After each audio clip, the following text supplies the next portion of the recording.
bilbili lakkoofsi haarawun isin abbaa isaadhaa hin beekne tokko yoo isinii bilbile aappii maqaa abbaa lakkoofsa isiniif bilbilee san isiniif baasuu danda'uun isin barsiisa yoo isinilleen lakkoofsan hamma dura sajjalattanii bilbila keessanirraa hin qabaanne jechuudha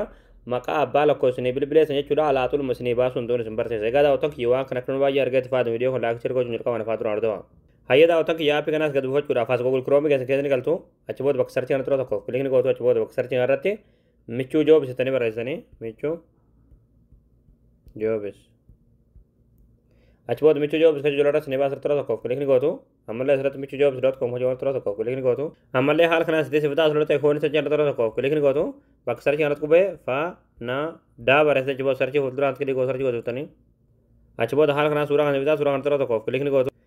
achi booda aappii buufachuudhaaf sirrii olusaa gaddeemtu munumaati achi booda dhumarratti kana madiimaadhaan kan barraa aappii as tuqaa buufadhaa kan jirratti daawulood keessatti daawulood kan tuqxaniiti aappii kana bilbila keessatti buufatanii meelii googilii keessanitti wal qabsiiftanii bantanii egaa aappii baratanii kaasanii jechuudha booda lakkoofsi haaramu tokko yoo kan abbaa isaadhaa hin beekne tokko yoo isinitti bilbile alaaxiluma maqaa abbaa lakkoofsaniidha isiniif baasa jechuudha.